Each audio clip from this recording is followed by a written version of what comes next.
사랑하는 추업제교회 성도 여러분, 또 유튜브 우리 시청자 여러분, 구독자 여러분 반갑습니다. 김현미 목사입니다. 오늘은 2024년 7월 30일 오늘 화요일 오후 시간입니다.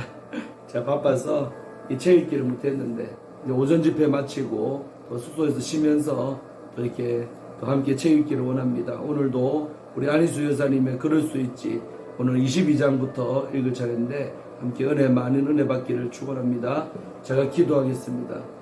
하나님 아버지 고맙고 감사를 드립니다. 오늘도 좋은 날을 주시고 또 이게 오후 시간까지 되었습니다. 아버지 이 시간도 우리 안희숙 사모님의 귀한 책을 통해서 감화 감동받고 또 영적인 도전을 받고 또 깊이 있는 글들을 통해서 하나님 역사하심을 보기를 원합니다. 이 시간도 집중해서 함께 우리 성경이 아니라 이 책을 읽을 때에 하나님 은혜 받게 하여 주시고 이 시간을 성령 하나님께 의탁합니다. 영광받아 주옵소서. 예수님 이름으로 간절히 기도 올리옵나이다. 아멘. 네, 오늘 우리 22장입니다. 증오라는 우리 챕터의 글입니다. 제가 읽어드릴 때 이렇게 은혜 받기를 원합니다. 어떤 교회에서 집회를 인도했을 때의 일이다. 나는 집회 기간 계속 융숭한 대접을 받았다. 각 가정에서 정성껏 준비한 음식이어서 고맙기도 했지만 마음에 부담될 때도 있었다. 어느 날이었다. 그 교회에 담임 목사님께서 말씀하셨다. 오늘 점심은 식당으로 모시겠습니다. 사모님을 모시는 분은 총각으로 아직 가정이 없습니다. 그래서 식당으로 모시게 되었습니다. 어떻게 해서 총각 이전을 대접하려고 하는 거죠, 목사님? 제가 그 총각에게 사모님을 식당으로 모시라고 권했기 때문입니다. 식당에서 식사하는 것은 괜찮지만 왜 목사님께서 그렇게 시키셨는지 모르겠군요. 그 청년은 한국에서 저와 한 동네에서 살았습니다. 그런데 어떻게 된 일인지 이 넓고 넓은 미국 땅에서도 같은 도시에서 살게 된 것입니다. 이는 예사로운 일이 아닌 것 같습니다. 더욱이 그는 적지 않은 문제를 가지고 있어서 믿음을 가지기에도 어려움이 많아요. 제가 아무리 그를 설득시키려고 해도 믿음이 없기 때문에 저 또한 어려움이 있습니다. 이번 기회에 사모님과 만나게 하여 좋은 결과를 얻었으면 하고 바라는 마음으로 그렇게 한 것입니다. 믿지도 않은 사람이 어떻게 나를 대접한다고 하지요? 그는 마음이 후하고 남들에게 베풀기를 좋아합니다. 성격이 시원스럽고 인상도 좋아요.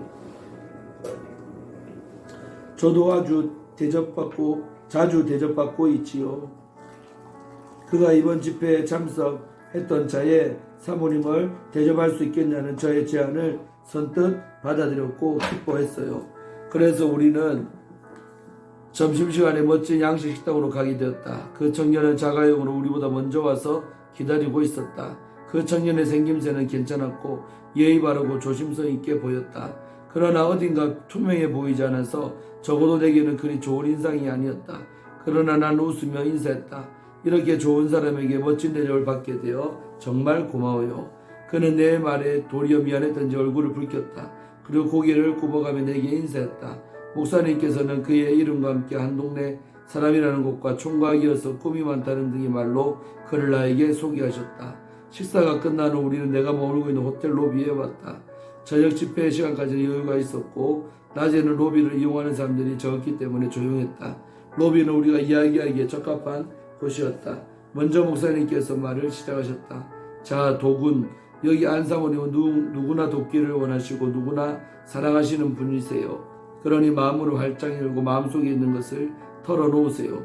사모님께서는 오래 사신 분이니 경험도 많으시고 지식도 많으시고 믿음도 우리 젊은이들과는 같지 않으실 테니까 말이에요. 목사님은 도군의 마음 문을 열기 위해 나를 축켜 세운 것이겠지만 나는 못마땅하였다.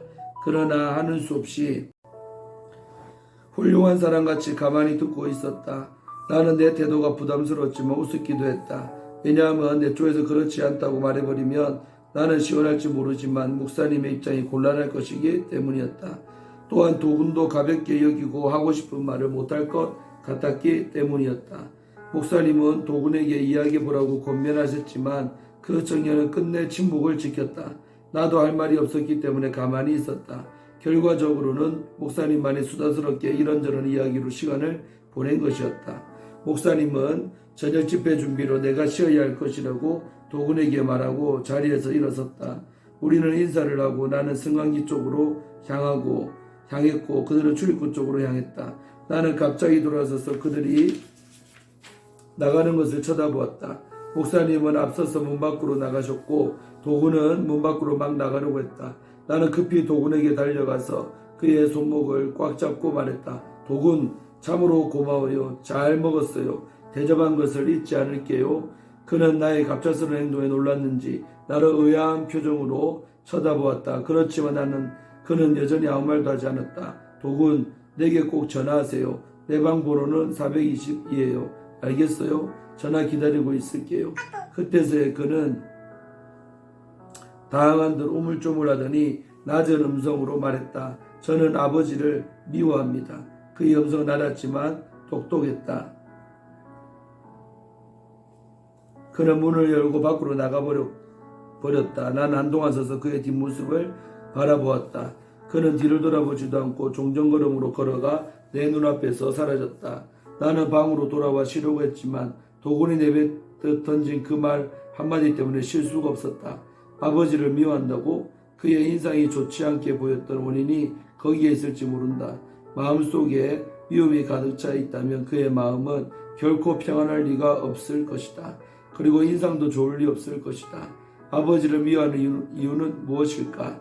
나는 도군이 애처로웠다. 미움 때문에 그의 영혼이 썩어가고 있는 것 같았다. 나는 저녁 집회보다 도군에 대한 생각이 더 많이 났다.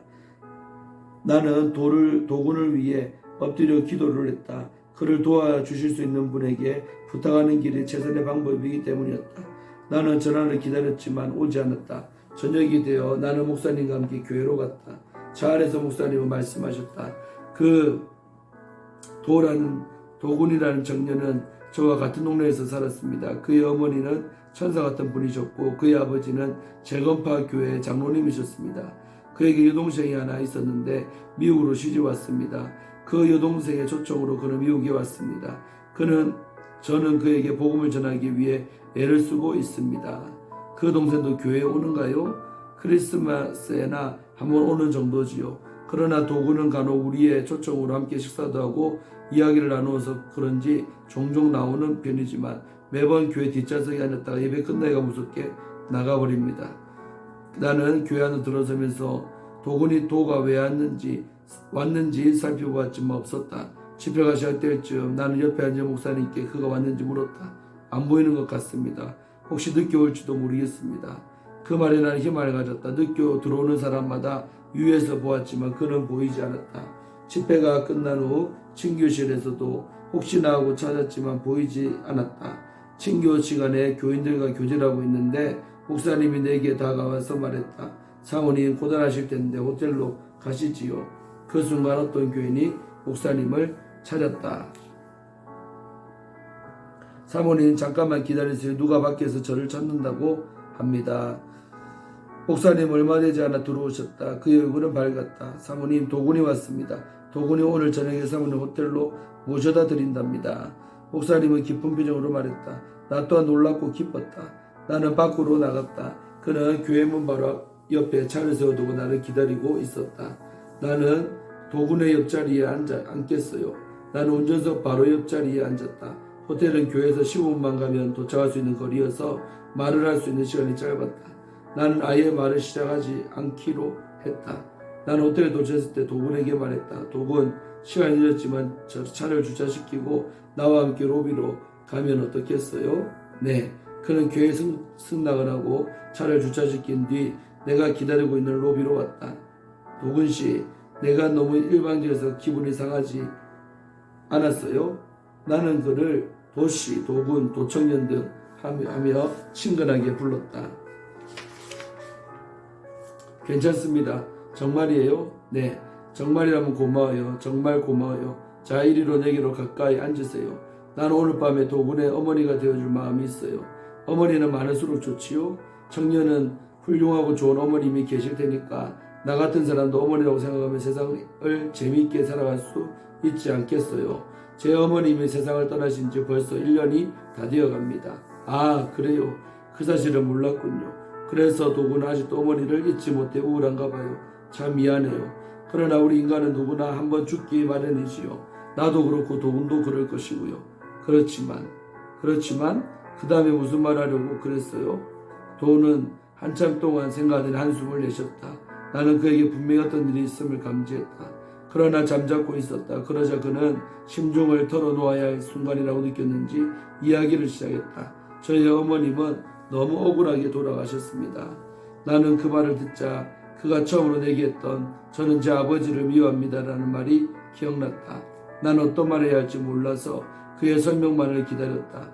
설령 그가 설명을 하지 않는다 해도 애써 추궁하여 말하도록 재촉하지는 말아야겠다고 생각했다. 왜냐하면 그 청년 부모의 불화와 어머니의 죽음 그리고 아버지에 대한 죽음 등이 서로 복잡하게 얽혀 있으리란 생각이 문득 들었기 때문이었다. 어쨌든 나는 도군에게 도움이 될 수 있는 말을 찾고 있을 뿐이었다. 그러나 그는 한동안 말없이 앉아 있기만 했다. 일어나 가려고 하지도 않았다. 시간이 지나자 그는 말하기 시작했다. 여사님, 네, 제 어머님은 너무 가엾고 불쌍하게 사시다 억울하게 돌아가셨습니다. 그는 했던 말을 반복했다. 그랬는가요? 정말 안 됐군요. 그래서 저는 예수 믿는 것을 싫어합니다. 그래요, 이야기해 보세요. 난 어떤 말을 들어도 받아들일 수 있어요. 말해 보세요. 그렇잖아, 도 목사님께서 제게 말씀하셨어요. 여사님께서 오시면 꼭 만나서 이야기해 보도록 주선해 주신다고요. 그렇지만 아들이 아버지를 미워하여 고민하는 것을 어떻게 쉽게 말할 수 있겠습니까? 그렇잖아요. 세상 일이라 그럴 수도 있겠지요. 기아의 말이 시작되었으니 이야기해 보세요. 그러면 쌓였던 감정이 풀어질 수도 있으니까요. 안심하고 이야기하세요. 그는 나에게 고민을 술술 털어놓기 시작했다. 도의 어머니는 부유한 가정에서 외동딸로 태어났다. 그녀의 부모님은 교회에 충실한 독실한 기독교인들이었다. 그의 어머니는 착하고 예쁜 딸로서 동네 사람들로부터 사랑과 칭찬을 받으며 자랐다. 뿐만 아니라 학교에서는 공부도 잘했고 원만한 인간관계로 선생님과 학생들에게 사랑을 받았다. 도의 아버지는 이북에서 올라온 가정의 장남이었다. 그의 가족도 독실한 기독교인들이었다. 그의 가족은 동생들과 조카들까지도 포함된 대가족이었다. 도의 아버지는 장남으로서 가족 가운데 중요한 역할을 하고 있었다. 그리고 빼어난 인물 때문에 그의 부모님은 그를 큰 자랑거리로 삼기도 했다. 홍기가 되어 두 가정 흡족한 가운데서 자식들의 혼사를 치렀다. 그때 그의 외조부모는 환갑에 지난 노인들이었다. 그들이 결혼하고 나서 아기가 없어서 염려하는 가운데 하나님께 기도한 결과 도의 어머니를 가지게 된 것이었다. 반면 그의 아버지, 친할아버지, 외할머니는 젊었다. 외동딸을 사랑했던 부모님은 멋진 사익감을 찾기 위해 힘쓰던 중에 그의 아버지를 소개받은 것이었다. 그들은 더 이상 바랄 것이 없었다. 그러던 중 나이 많은 도의 외할아버지는 부인과 외동딸을 남겨두고 세상을 떠났다. 그는 많은 재산은 그때부터 도의 외할머니가 관리해야 했다. 그러나 남편 잃은 슬픔과 의욕상실 때문에 그 재산을 관리하는 것이 여간 힘든 게 아니었다. 따라서 도의 외할머니는 시집간 외동딸에게 그 모든 재산을 넘겨주었고 자연히 똑똑한 사이가 관리하게 되었던 것이다. 사위인 도의 아버지는 그 재산을 관리하면서부터 달라지기 시작했다. 그는 동네 사람들로부터 처덕이의 부자가 됐다는 말을 들을까봐 그 재산을 몽땅 팔아서 다른 동네로 이사를 해버렸다. 그는 이사한 동네에서 큰 집과 가게를 사서 세를 받으며 살았다. 모든 재산을 장모로부터 받았음에도 불구하고 그는 장모에게 여간 인색한 것이 아니었다. 도의 어머니는 남편이 자기 어머니를 대하는 불손한 태도에 마음이 아파했다. 눈물로 하루를 보낸 날도 있었다. 도의 아버지는 자기의 친동생들과 부모에게는 호의를 베풀어 동생들을 대학 공부를 시켜주었다. 심지어 조카들까지 대학 공부를 시켰다. 부모님에게는 생신 축하니 명절이냐며 아들의 도리를 다했던 것이다. 그러나 도의 아버지는 유독이 장모와 아내를 업신여기고 악하게 대했다. 어떤 사람이 그에게 장모와 아내에게 잘해야 한다고 하면 그는 그 사람들을 원수처럼 여겼다. 그는 어렸을 때부터 이러한 사실을 보면서 자랐다. 한때는 그의 외할머니가 견디지 못하여 사위에게 재산을 모두 돌려달라고 한 일이 있었다. 그 말을 듣고 그의 아버지는 화를 냈고 그때부터 더 심하게 되었다. 장모에게 전혀 관심을 두지 않고 박대했으며 어려운 환경에 처하도록 내버려 두었던 것이다. 외딸인 도의 어머니는 마음이 너무 상해서 울기만 했다. 억센 남편에게 말 한마디도 못하고 살아야만 했다. 그녀는 남편 앞에서 마치 죄인처럼 죽어서 지내야만 했던 것이다. 그런데 그의 아버지는 사회에서 대우받는 것은 물론 교회에서도 장로님으로 굉장한 대우를 받았다. 그는 어디에서나 자기의 주장을 펼쳤고 특히 교회에서는 주장을 받지 않으면 자기 가족을 교회에 다니지 못하게 할 정도였다. 그는 그렇게 행사할 수 있었던 것은 건축원금이나 교회 비품 구입비 등 중 많은 부를 냈기 때문이었다. 그래서 돈을 많이 못 내는 성도들은 그를 부자장로 불렀고 감히 그에게 맞서지 못했던 것이다. 돈은 철이 들면서 아버지는 위선자였고 외할머니와 어머니에게는 마귀였다는 사실을 깨닫게 되었다. 왜냐하면 외할머니를 돌보아 드리고 섬겨야 그의 어머니가 성심 끝에 세상을 떠났기 때문이었다. 도의 어머니는 억울하고 비통한 삶을 사시다가 허약한 몸으로 돌아가신 것이었다. 그래서 혼자 남은 늙은 할머니를 돌볼 사람이 없게 된 것이었다. 도는 그 외할머니를 생각하며 한국에 돌아오고 싶지만 아버지가 미워서 도저히 갈 수 없다고 했다. 더욱이 그 악한 아버지가 그 천사 같은 어머니에게 악담을 퍼부었던 일을 생각하면 교인이 장로니 교인이니 하는 것이 모두 몸소리쳐지는 것이었다. 그의 고백은 다 끝났다. 우리는 말없이 있었다. 나는 그가 거듭난 신자가 아닌 만큼 그의 말을 다 믿을 수는 없다 해도 그의 행동으로 보아 아버지를 미워했을 이유가 충분히 있다고 생각했다. 나는 그와 허심탄회하게 이야기한 중에 더 가까워진 느낌이 들었으며 연민의 정도 적잖게 생겼다. 독은 말하기 어려웠을 텐데 다 털어놓고 이야기해 주어서 고마워요. 나는 이야기를 들으면서 우리가 친구 됐다는 느낌이 들었다. 독은 그렇지 않아요? 네, 감사합니다. 이런 이야기는 가까운 사이라도 잘 해지지 않죠. 사실 그래요. 그래서 목사님께도 말씀을 못 드렸습니다. 그런데 나에게 이야기를 해주다니 고마워요. 이야기를 다 털어놓으시니 기분이 어때요? 모든 것을 마음에 꼭 담고 있을 때와 다 털어놓은 후하고 말이에요. 그 눈을 껌뻑거리면서 생각하더니 말했다. 모르겠습니다. 몰라요. 자신의 기분인데요. 시원한 것 같기도 하고 여사님께 부끄럽기도 하고 천만에요. 나에게 부끄러울 것이 없어요. 이렇게 가까워졌잖아요. 나는 정말 기분이 좋아요. 왜 그런지 아세요? 그는 말없이 나를 쳐다만 보았다. 사실 나는 도군의 대접을 받으면서도 우리는 친하지 못했거든요. 그러나 지금은 가까워졌잖아요. 글쎄요. 그런 것 같기도 하고요. 지금까지는 도군이 이야기하고 나는 듣기만 했으니 이번에는 내가 이야기할 차례가 되었지요. 네, 죄송합니다. 내가 도군의 이야기를 귀담아 들어주었으니 이번에는 도군 내 이야기를 정성스럽게 들어주세요. 그렇게 하겠어요? 네, 그럼요. 말씀하십시오, 여사님. 청년의 이야기를 듣고 문제점을 생각하니 5가지로 요약할 수 있다고 느껴져요. 그게 뭔데요? 잘 들어보세요. 네, 첫째는 유사 문제이고 둘째는 아버지의 변심과 인색감, 셋째는 어머니의 돌아가심, 넷째는 아버지의 위선, 그리고 다섯째는 도군의 마음 상태인 미움이에요. 그렇죠? 네. 자, 첫째, 어머니의 유산, 즉 재산에 대한 이야기인데요. 그 재산은 어머니가 뱃속에서부터 나오실 때 가지고 나온 것이 아니지요. 즉 어머니가 만들어낸 것이 아니라는 말이지요. 그렇죠? 글쎄요. 그렇다면 그럴 수도 있지만 즉 어머니의 부모님도 그 재산을 태어날 때도 가지고 온 것이 아니었어요. 즉 자신이 직접 땀을 흘리며 써서 만든 것이 아니란 말이에요.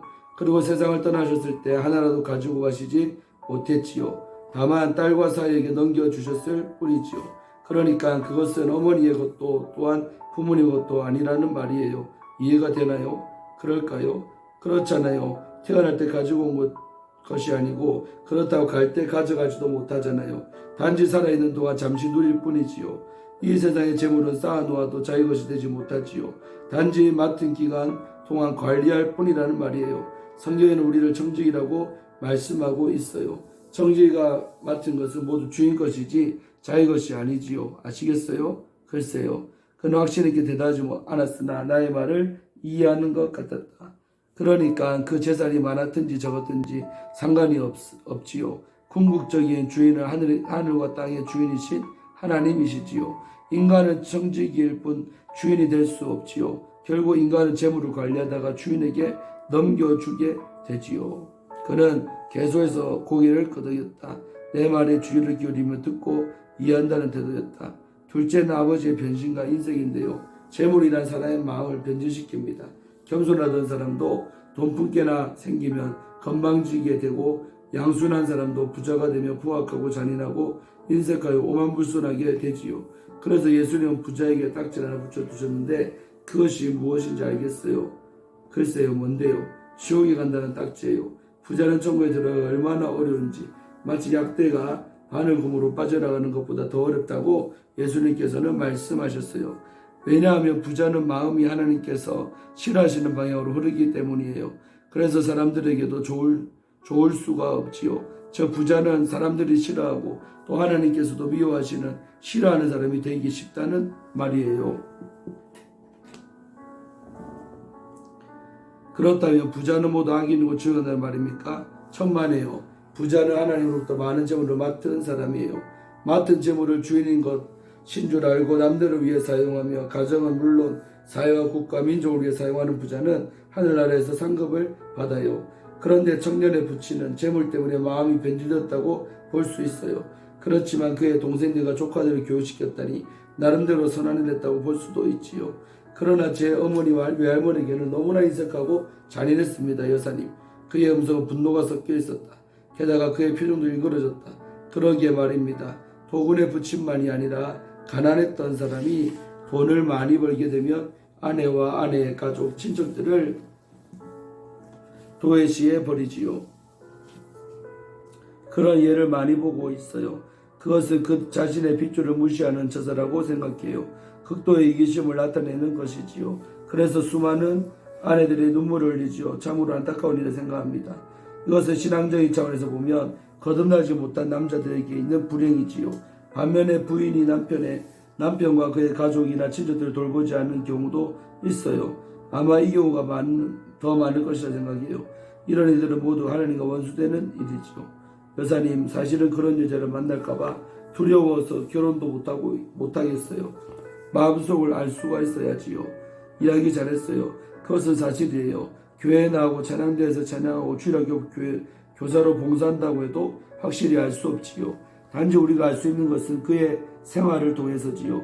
그 사람의 말과 행동은 물론 학교에서나 가정에서 사회에서 교회에서의 태도를 보면 어느 정도 알 수 있겠지요. 우리는 동시에 웃었다. 더욱 가까워진 느낌이었다. 셋째로 어머니의 소천에 관한 문제인데요. 어머니께서는 예수님을 믿으셨나요? 그럼요. 제 어머니는 기도하실 때마다 우셨어요. 어머니의 마음이 아프고 상하셔서 그럴 것이라고 생각해요. 그래서 제 동생도 어릴 때부터 우울해하고 울기를 잘했어요.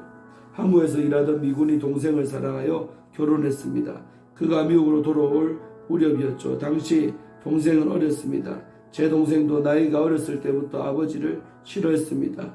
아버지께서는 우리가 어렸을 때는 사랑해 주셨지만 재산을 물려받으신 후부터는 달라졌습니다. 그래도 부친은 두 남매를 사랑하실 거예요. 그런지도 모르지만 우리는 부친을 미워합니다. 도구는 어머니께서 지금 얼마나 기뻐하시는지 모를 거예요. 어머니는 지금 고향집에 계신 셈이에요. 세상에 신부로 와서 도군과 동생을 세상에 내어주고 잘 길러 주셨어요. 그런데 세상 때문에 그 남편 때문에 늘 상심하셨지요. 하나님은 상심한 자의 마음에 계신답니다. 어머니가 늘 기도하시며 우신 것은 마음이 아프고 억울해서라기보다 하나님께서 그 마음을 위로하셨기 때문이에요. 잘 생각해봐요. 어머니께서 기도하시는 그 얼굴이 어땠나요? 어머니 얼굴이 환해진 것 같아요. 우리 어머니는 아름다우셔서 동네 사람들이 천사라고 했어요. 보세요. 그분은 물론 슬프셔도 웃었지만 감사하고 감격해서 더 많이 우셨을 거예요. 그리고 보세요. 그분은 정말 천국에 가셨으니 이 감옥살이 같은 세상에서 벗어나신 것이죠. 얼마나 자유롭고 기쁘시겠어요. 그러니까 어머니의 소천은 축하해야 마땅하겠지요. 그것 때문에 마음이 상한다면 어리석은 일이에요. 어머니께서는 가야 할 길을 먼저 거라고 생각하세요. 어머니께서는 승리하신 분이에요. 돈은 어머니가 어떻게 주님을 사랑했으며 교회에서 어떻게 봉사했는가를 이야기했다. 나는 그의 어머니에 대한 기억이 신앙과 연결됐다는 것을 알고 기뻐했다.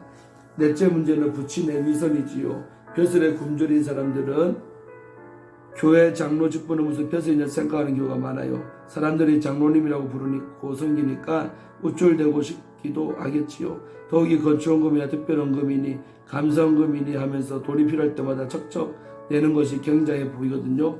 이런 분들은 예수를 믿는 것이 아니라 예수를 빙자하여 자신의 위치를 올리는 사람들이에요. 이것이 목적인 만큼 그들은 예수님의 말씀대로 살지도 않고 말씀을 중요하게 생각하지도 않아요. 그는 내 말을 들으며 동의한다는 태도로 고개를 끄덕여 주었다. 나는 계속해서 말을 이었다.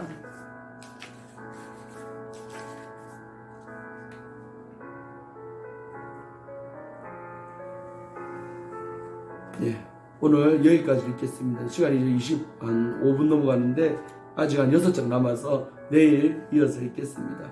참 재미난 이야기죠. 그래서 이렇게 안희숙 우리 사모님도 부흥사처럼 집회를 참 많이 다니셨는데 이렇게 집회 다니면서 만난 사람들하고 상담도 하고 이제 그렇게 그들의 문제를 이렇게 지혜롭게 또 성경적으로 말해주는 어떤 은사를 가지셔서 많은 사람들이 안희숙 사모님을 통해서 위로도 받고 문제가 해결되고 나아갈 어떤 방향성을 가진 줄로 믿습니다. 그래서 참 오늘 또 이렇게 글을 보니까 제가 많이 감동됩니다. 저도 어젯밤에 2사람 상담했어요. 그래서 상담 마치니까 예배는 11시 전에 끝났는데 상담하니까 12시 반에 제가 숙소에 사실 올라왔어요. 오늘도 또 점심 지금 먹고 나서 한 분을 상담했습니다. 집회 때 보면 강사한테 은혜 받고 또 자기 어떤 살아온 인생이나 또 지금 자기가 겪고 있는 문제에 관해서 상담하는 경우가 많이 있습니다. 참 그럴 때 정말 기도하고 해서 하나님이 지혜로운 말을 내 입에 넣어주셔서 말해주면 때로 울기도 하고 때로 위로받았다 하기도 할 때 참 주의 종으로서 많은 감동이 되거든요. 그래서 오늘 저도 안희수사 책을 보니까 더 많이 감동되고 또 더 많은 지혜를 주셔서 저도 상담할 때 정말 그들을 올바른 길로 바른 방향으로 인도를 잘 해야겠다라고 다짐합니다. 저를 위해서 계속 기도하셔서 이번 주는 토요일 오전까지 집회하는데 정말 큰 역사가 있는 또 큰 은혜가 임하는 이번 집회가 되도록 기도해 주시기를 바랍니다. 기도하고 오늘 마치겠습니다. 하나님 아버지 감사합니다. 오늘 이 시간에도 안희숙 사모님의 귀한 책을 통해서 은혜 받고 도전받게 하심을 감사합니다. 또 오늘 대목에서도 도군이라는 귀한 청년이 그 아버지에 대한 중호심 때문에 참으로 믿음을 가지지 못하고 상처 속에 살아가고 있을 때 이 안희숙 사모님이 그 교회 집회를 가서 이 청년을 만나서 이제 바른 길로 인도하는 것을 우리가 봅니다. 아버지 우리도 어느 장소에서나 정말 하나님의 기도한 사람이 되면 하나님께서 나를 통해 위로받고 나를 통해 바른 길로 가게 될 사람을 붙여줄 줄로 믿사오니 사랑하는 우리 초업전의 모든 성도님들 유튜브 시청자 여러분들도 나에게 붙여지는 영혼들을 정말 그리스도께로 잘 인도하는 정말로 바른 길로 인도하는 그런 지혜롭고 현명하고 정말 하나님의 기뻐하는 사람들 되기를 간절히 소원하고 축복합니다. 남은 이번 집회 가운데도 함께 하셔서 더 많은 자들이 은혜 받고 상담하고 정말 회복되는 역사들이 나타나게 하여 주옵소서. 감사드렸고 예수님 이름으로 간절히 축복하며 기도합나이다. 아멘. 내일 이 시간에 내일 할 수 있으면 아침에 꼭 하도록 하겠습니다. 내일 뵙도록 하겠습니다. 샬롬.